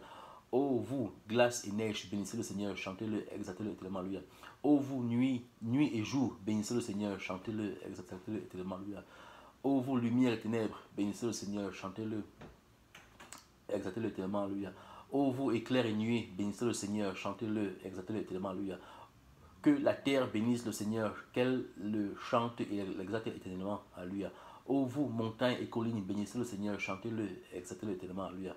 Ô vous, toutes choses germant sur la terre, bénissez le Seigneur, chantez-le, exaltez-le éternellement. Alléluia. Ô vous, sources, bénissez le Seigneur, chantez-le, exaltez-le éternellement. Alléluia. Ô vous, mers et rivières, bénissez le Seigneur, chantez-le, exaltez-le éternellement. Alléluia. Ô vous, baleines et tout ce qui se meut dans les eaux, bénissez le Seigneur, chantez-le, exaltez-le éternellement. Alléluia. Ô vous, tous oiseaux du ciel, bénissez le Seigneur, chantez-le, exaltez-le éternellement. Alléluia. Ô vous, tous bêtes et bestiaux, bénissez le Seigneur, chantez-le, exaltez-le éternellement. Alléluia. Ô vous, enfants des hommes, bénissez le Seigneur, chantez-le, exaltez-le éternellement, Alléluia. Ô Israël, bénis le Seigneur, chantez-le, exaltez-le éternellement, Alléluia. Je rajoute, ô peuple bantou, bénissez le Seigneur, chantez-le, exaltez-le éternellement. Ô peuple bantou, bénissez le Seigneur, chantez-le, exaltez-le éternellement, Alléluia. Ô vous, prêtres, bénissez le Seigneur, chantez-le, exaltez-le éternellement, Alléluia. Ô vous, ses serviteurs, bénissez le Seigneur, chantez-le, exaltez-le éternellement, Alléluia. Ô vous, esprit et âme des justes, bénissez le Seigneur, chantez-le, exaltez-le éternellement, Alléluia. Ô vous, saints et humbles de cœur, bénissez le Seigneur, chantez-le, exaltez-le éternellement, Alléluia.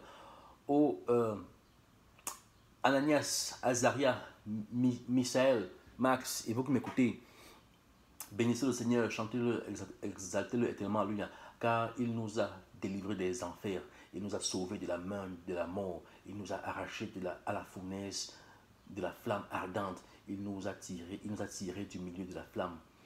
Rendez grâce au Seigneur, car il est bon, car son amour est éternel. Vous tous qui le craignez, bénissez le Seigneur, Dieu des dieux. Chantez-le, rendez-lui grâce, car son amour est éternel. Alors le roi Nebuchadnezzar s'émut, se leva en toute hâte. Il interrogea ses intimes. N'avons-nous pas jeté ces trois hommes tout liés dans le feu? Ils répondirent assurément au roi. Il dit, mais je vois 4 hommes en liberté qui se promènent dans le feu sans qu'il arrive de mal, et le quatrième à l'aspect d'un fils de Dieu. Nebuchadnezzar s'approcha de l'ouverture de la fournaise de feu ardent et il dit, Shadrach, Meshach et Abednego, serviteurs de Dieu très haut, sortez et venez ici. Alors du milieu du feu sortit Shadrach, Meshach et Abednego. S'assemblaient satrapes, magistrats, gouverneurs et intimes du roi pour voir ces hommes. Le feu n'avait pas eu de pouvoir sur leur corps. Les cheveux de leur tête n'avaient pas été consumés. Leur manteau n'avait pas été altéré. Nulle odeur de feu ne s'attachait à eux. Alléluia. Nebuchadnezzar dit, béni soit le Dieu de Shadrach, Meshach, béni soit le Dieu de Shadrach, Meshach et Abednego qui a envoyé son ange et délivré ses serviteurs. Eux qui se confiant en lui ont désobéi à l'ordre du roi et ont livré leur corps plutôt que de servir ou d'adorer tout autre Dieu que leur Dieu. Voici le décret que je porte, peuple, nation et langue, que tous ceux d'entre vous qui parleraient légèrement du Dieu de Shadrach, Meshach et Abednego soient mis en pièces et que leur maison soit changée en bourbier, car il n'est pas d'autre Dieu qui puisse délivrer de la sorte. Alléluia. Alors le roi fit pour prospérer Shadrach, Meshach et Abednego dans la province de Babylone. Nebuchadnezzar, roi à tous les peuples, nations et langues qui habitent sur toute la terre, abondance de paix sur vous. Il m'a semblé bon de faire connaître les signes et merveilles qu'a fait pour moi le Dieu très haut. Si grand ces signes, si puissantes ces merveilles, son royaume est un royaume éternel, son empire de génération en génération. Alléluia. Je vais arrêter là. Le but de cet enseignement, c'est de vous amener à louer Dieu. Il faut le louer. Vous avez vu que Azaria, Ananias, c'est qui? Les trois compagnons de c'est qui? Ananias, Azaria et Misaël. Ça, ce sont les noms juifs. Les trois compagnons de Daniel. Dieu les a délivrés de la fournaise. La dernière heure qui arrive est supposée être une heure de tribulation. C'est supposé être une heure extrêmement difficile. C'est supposé être une heure extrêmement difficile. Il y aura beaucoup de challenges. Il y aura beaucoup de calamités. Il y aura beaucoup de souffrances. Ce sera une heure extrêmement difficile. C'est pour ça que je dis que certains parmi vous, vous allez mourir avant que l'heure ne commence. Certains parmi vous vont mourir pendant l'heure. Certains parmi vous vont mourir après l'heure. Mais quel que soit où tu meurs, je te prie de t'élever au-delà de la chair. Élève-toi au-delà de la chair. Le plus important, ce n'est pas de mourir. Le plus important, c'est que tant que tu vis là, que tu accomplisses ta mission sur la terre. C'est important. De la même façon que tu n'as pas choisi où tu allais vivre, de la même façon que tu n'as pas choisi où tu allais naître, dans quelle famille tu allais naître, dans quelle race tu allais naître, à quelle époque de l'histoire tu allais naître, dans quelles circonstances tu allais naître, tu n'as aucun choix. C'est de la même façon que tu ne peux pas choisir où tu vas mourir ou comment tu vas mourir. Mais quel que soit lambda, il faut que tu sois prêt spirituellement, émotionnellement et physiquement à tout ce qui va arriver, ou alors tout ce qui pourra arriver. Il faut te rappeler que les apôtres eux-mêmes ont eu à perdre leur vie dans ce combat. Mais quand je dis perdre leur vie, ce n'est pas, ils n'ont pas perdu. Le corps aussi est appelé à mourir d'une manière comme d'une autre. C'est appelé à mourir d'une manière comme d'une autre. Donc, les apôtres n'ont pas perdu dans la mesure où ils ont accompli la mission, ils sont morts. Et là maintenant, ils attendent quoi? Le retour de Christ. Donc, ils n'ont pas perdu. D'une manière comme d'une autre, tu es appelé à perdre ce corps. Donc, vous aussi qui allez mourir avant les 1 heure, ou alors pendant les 1 heure, ou alors après les 1 heure, vous êtes appelé à perdre ce corps. Mais ce qui est important, c'est que vous résistez aux forces du mal. La marque de la bête est déjà présente parmi nous et elle va encore devenir beaucoup plus puissante. Plus on entre dans la dernière heure là. Donc il faut faire tout pour ne pas prendre ces marques de la bête. Et comme j'ai expliqué, la manière la plus simple de comprendre la marque de la bête, c'est tout ce qui va à l'encontre de la loi de Dieu. C'est vrai que c'est beaucoup plus profond que ça, parce qu'il y a une métamorphose qui se passe en toi, physiquement, spirituellement. Je suis d'accord. Mais si tu veux vraiment réduire ça de manière basique, c'est toute personne qui se révolte à quoi? Qui se révolte à la parole de Dieu, qui se révolte au commandement de Dieu. Ok. C'est ça la définition la plus basique de la marque de la bête. Mais comme je dis, elle est beaucoup plus profonde que ça. Donc, il faut faire le maximum d'efforts pour s'éduquer dans la parole, jour et nuit. Oui, on cherche la femme, on cherche les enfants, on cherche les biens de ce monde, on cherche la nourriture, la boisson et consort. Mais ça ne va pas te sauver par rapport à ce qui arrive. Tu as beau avoir ça, si tu ne sais pas Dieu, Dieu va finir avec toi avant si tu ne sais pas Dieu, Dieu va, au-delà du fait que tu vas mourir maintenant, pendant ou après, quand Jésus reviendra, soit tu vas mourir comme ça là, soit et tôt ou tard, quand il va te ressusciter plus tard, après les 1000 ans, il va t'envoyer en enfer. La mort la plus difficile, la mort la plus terrible, c'est la mort de l'enfer. La mort la plus difficile, ce n'est pas vraiment la mort de ce corps-ci là. Ce corps-ci est appelé à périr d'une manière comme une autre. Mais la mort la plus terrifiante, la plus difficile, c'est la mort qui t'envoie en enfer. La Bible dit qu'il ne faut pas avoir peur de celui qui tue le corps, mais il faut plutôt avoir peur de celui qui peut tuer le corps et l'âme et envoyer en enfer. Donc l'homme peut te faire du mal, il peut te tuer, c'est vrai. Mais si tu sais Dieu, même si les trois là étaient morts dans le feu là, ils seraient allés au paradis, au jugement dernier. Mais Dieu a choisi à l'instant T là de les sauver. Dieu aurait pu choisir de les laisser mourir et de les envoyer au paradis quand il vient faire le jugement dernier. Mais à l'instant T là, il a choisi de les sauver. Donc nous ne savons pas parmi nous qui Dieu va sauver à l'instant T, ou alors qui Dieu va laisser, qui est-ce que Dieu va laisser comme les apôtres ont servi, ils sont morts, beaucoup on a tué. Beaucoup on a tué. Jésus m'a dit qu'on va continuer de tuer beaucoup qui vont le servir, on va les tuer, on va les persécuter, on va. Mais il y a un peu qui va continuer et qui va voir Christ revenir et que Christ va sauver. Mais quel que soit lambda, que tu meurs maintenant, que tu meurs pendant, que tu meurs après la première heure, la dernière heure, il faut être préparé psychologiquement, spirituellement, psychologiquement, émotionnellement, physiquement. Il faut être préparé, il faut aller au-delà de la chair et il faut louer Dieu. Que ce soit dans l'abondance ou alors dans la sécheresse, l'abondance ou alors le manque, il faut le louer, il faut le prier. Même si tu te retrouves dans des situations comme celle-ci-là, il faut le prier, il faut le louer. C'est ça qui est important. Au-delà, vous voyez que par exemple quand Azaria prie, là, Azaria rentre dans l'alliance que Dieu a fait avec leur père. Azaria rentre dans le contexte historique. Il rentre dans le contexte historique.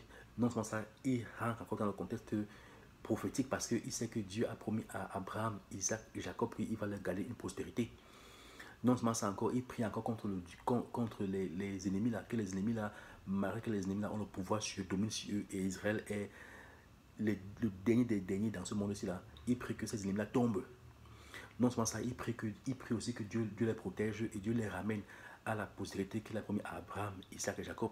Vous voyez, il n'est pas en train de prier cela pour la femme, pour les enfants, pour la nourriture, la boisson. Non, il prie, il prophétise, il prie dans le contexte historique. Il rentre dans la raison pour laquelle Dieu les a frappés. Parce que Dieu a établi un accord avec Abraham, Isaac et Jacob. Particulièrement Jacob. Non seulement ça, Jacob a désobéi, c'est pour ça que Dieu les a fautés. Et Azaria reconnaît ça dans sa prière. Mais il prie, il demande pardon. Et au-delà de ça, il donne la conduite à suivre pour que Dieu nous reconsidère. Ok, qu'on doit être humble, qu'on doit le craindre et qu'on doit le servir. Au-delà des sacrifices et des consoles, on doit changer nos cœurs. Et on doit vraiment le craindre et le servir. Au-delà de ça, il prie, il demande à Dieu de se rappeler de l'alliance qu'il a fait avec le Père. Au-delà de ça, il prie contre les ennemis. Et au-delà de ça, il encourage toute la création. Toute la création, les cieux, la terre, les eaux, les êtres visibles et invisibles, les astres, toutes ces choses-là ont un esprit. Le soleil, la lune, les étoiles, la terre, les astres, toutes ces choses-là ont un esprit d'une manière comme d'une autre. Et il appelle ces choses-là à louer qui? À louer le Créateur, à louer Dieu. Les gars ne se limitent pas au fait qu'ils sont dans le feu. Ils sont dans le feu, c'est vrai, mais ils louent Dieu. Même dans la mort, ils louent Dieu. Et à l'instant T, cela, Dieu a choisi de les libérer. Donc vous ne savez pas. Votre mission, peut-être n'est pas appelée à finir. Si votre mission est appelée à finir maintenant, avant la première heure là, ce n'est pas grave. Louez Dieu jusqu'à la fin.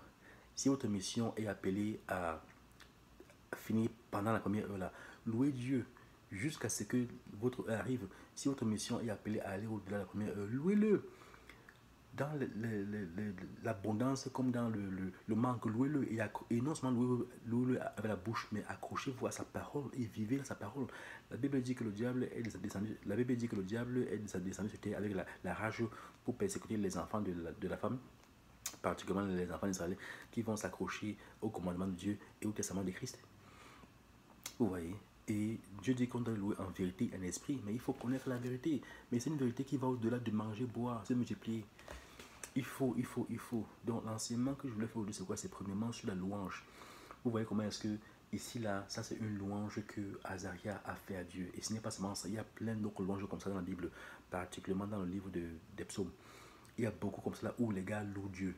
Mais ce n'est pas une louange bête, c'est une louange où il connaît la Bible. Il va dans le contexte historique, il va dans le contexte prophétique, il va dans le contexte spirituel. Et il prie, il loue Dieu pour sa création, pour sa grandeur, pour il est unique. Il n'y a aucun Dieu comme lui. Il est le Dieu des dieux. Il est le créateur du monde. C'est à lui que revient l'honneur, la puissance, la gloire, la l'éternité. Alléluia. C'est à lui, c'est à lui, c'est à lui. Ça va au-delà de manger, de boire, de faire la fête. Il faut le louer, il faut l'adorer. Et la meilleure façon de le louer et l'adorer, c'est déjà de lire sa parole, de comprendre qui il est. Et maintenant, quand tu comprends qui il est, quand tu l'adores, maintenant, quand tu suis une musique, ou alors quand tu lis une prière comme celle là, ça ressort.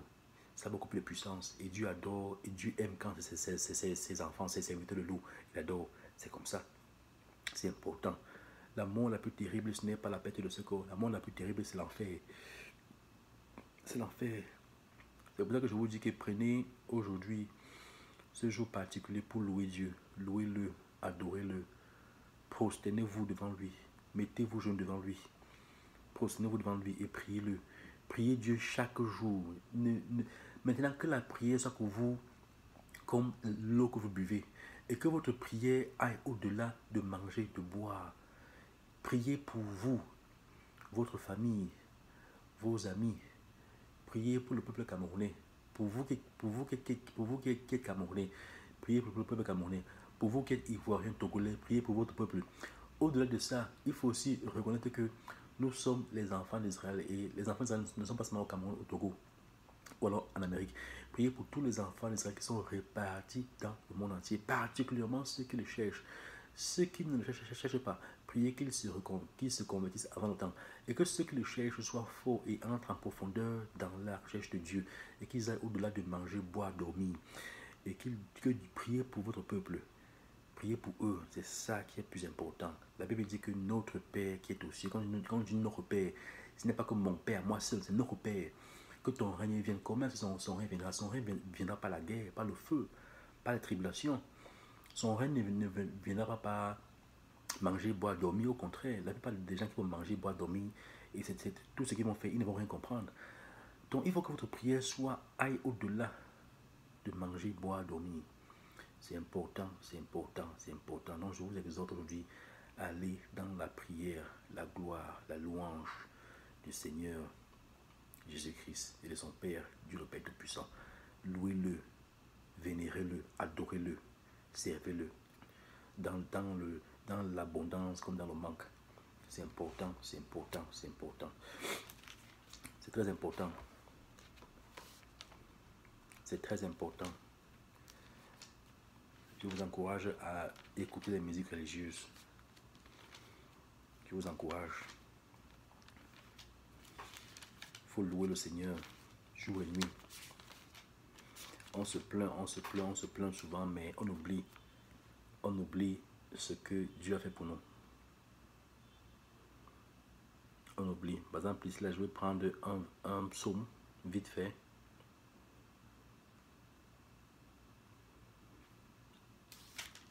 Je vais prendre un psaume vite fait. Je prends par exemple, bon là je viens sur les psaumes. Je prends par exemple, il y a beaucoup de louanges de psaumes. Prenons par exemple le psaume 148. Louez l'Éternel du haut des cieux, louez-le dans les lieux élevés, louez-le vous tous ses anges, louez-le vous tous ses armées, louez-le soleil et lune, louez-le vous toute étoile lumineuse, louez-le cieux des cieux, et vous, ô qui êtes au-dessus des cieux, qu'il loue le nom de l'Éternel, car il a commandé et ils ont été créés. Alléluia. Il les a affermis pour toujours et à perpétuité. Il a donné des lois et il ne les violera point. Alléluia. Louez l'Éternel du bas de la terre, monstres marins et vous tous abîmes, feu et grêle, neige et brouillard, vent impétueux qui exécutait ses ordres, montagnes et toutes les collines, arbres fruitiers et tous les cèdres, animaux et tout le bétail, reptiles et oiseaux et ailés, rois de la terre et tous les peuples, princes et tous les juges de la terre, jeunes hommes et jeunes filles, vieillards et enfants, qu'ils louent le nom de l'Éternel, car son nom seul est élevé. Sa majesté est au-dessus de la terre et des cieux. Alléluia. Il a relevé la force de son peuple. Alléluia. Sujet de louange pour tous ses fidèles. Alléluia. Pour les enfants d'Israël, du peuple qui est près de lui. Alléluia. Louez l'Éternel. Vous voyez, ça c'est le psaume 48. Allons dans le psaume 49. Chantez à l'Éternel un cantique nouveau. Chantez ses louanges dans l'assemblée des fidèles. Qu'Israël se réjouisse en celui qui l'a créé. Alléluia. Que les fils de Sion soient dans l'allégresse à cause de leur roi. Alléluia. Qu'ils louent son nom avec des danses, qu'ils le célèbrent avec le tambourin et de la harpe, car l'Éternel prend plaisir à son peuple et glorifie les serviteurs. Il glorifie les malheureux et les souvent. Il glorifie les malheureux en les sauvant. Alléluia. Que les fidèles triomphent dans la gloire, qu'ils poussent des cris de joie sur leur couche. Alléluia. Que les louanges de Dieu soient dans leur bouche et le glaive à deux tranchants dans leurs mains. Alléluia. Pour exécuter la vengeance sur les nations, pour châtier les peuples, pour lier leurs rois avec des chaînes et leurs grands avec des ceps de fer, pour exécuter contre eux le jugement qui est écrit. C'est une gloire pour tous ses fidèles. Louer l'Éternel. Vous voyez, ici là, David est en train de prier, il est en train de louer Dieu, mais en louant Dieu, il rentre dans l'ancien temps, il rentre dans les prophéties, il rentre dans le contexte spirituel. Vous voyez, ce n'est pas une prière que tu pries au hasard. Quand il prie là, il est en train de prier, il est en train de prier, il est en train de louer Dieu, mais il est en train de louer Dieu aussi par rapport à ce que Dieu va accomplir par son peuple. Parce que même quand le peuple d'Israël est en bas, il souffre, mais Dieu plus tard va les relever. Et c'est eux justement qui vont conquérir ces peuples-là et ils vont les assouper. Et ces peuples-là vont servir qui? Ils vont servir le Dieu des dieux, ils vont servir Christ, ils vont servir Israël. Et c'est ce que David est en train de prier dans son psaume 49. Vous voyez, c'est important. C'est pour ça que je dis que pour vraiment apprécier les psaumes-ci, les louanges-ci, il faut connaître la Bible. Parce que maintenant que tu comprends ça, tu comprends le contexte historique, le contexte prophétique, le contexte spirituel, ça a beaucoup plus de poids, ça a beaucoup plus d'importance, ça a beaucoup plus de jus, ça a beaucoup plus d'esprit. Tu comprends vraiment pourquoi Dieu veut que tu pries comme tu pries là. Et c'est comme ça qu'il faut prier. Ça n'a rien à voir avec la nourriture, manger, boire, dormir. Non. Les hommes sont 150. Psaume 150. Louez Dieu dans son sanctuaire. Louez-le dans l'étendue où éclate sa puissance. Louez-le pour ses hauts faits. Louez-le selon l'immensité de sa grandeur. Louez-le au son de la trompette. Louez-le avec le luth et l'harpe. Louez-le avec le tambourin et avec des danses. Louez-le avec les instruments à cordes et le chalumeau. Louez-le avec les cymbales sonores. Louez-le avec les cymbales retentissantes. Que tout ce qui respire loue l'Éternel. Louez l'Éternel. Vous voyez, c'est ça. Je vais arrêter là. Je ne veux pas que cet enseignement soit long. Le but, c'était de vous montrer que c'est important de louer le Seigneur. C'est important, c'est important, c'est important. Mais pour vraiment apprécier la puissance de la louange, il faut connaître la Bible. Il faut comprendre le côté historique, le contexte est historique, le contexte est prophétique, le contexte est spirituel. C'est vrai quand tu lis par exemple les prophéties comme les louanges comme on a lu dans Daniel 3, la prière d'Azaria, ou alors quand tu lis les psaumes de David, où il parle comment est-ce que Dieu va aider, Dieu va relever Israël et il va rétablir Israël.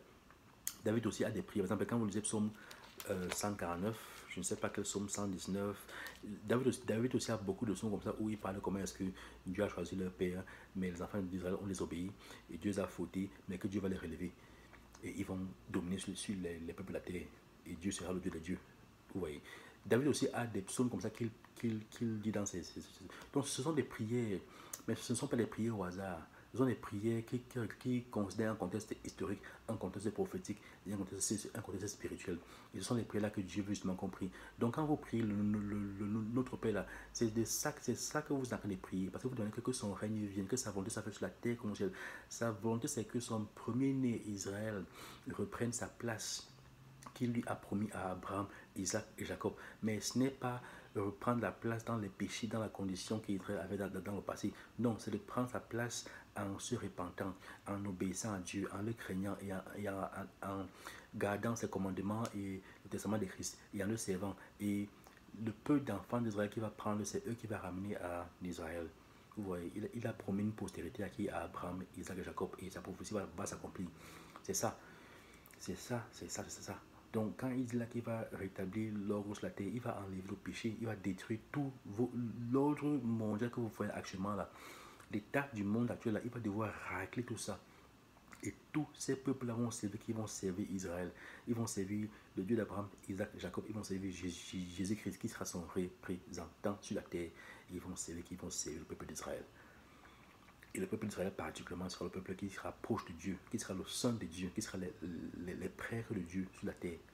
C'est important, c'est important, c'est important. C'est l'ordre là que Dieu veut ramener sur la terre. Mais pour ramener ça, il faut que les frappes de l'Apocalypse là se passent.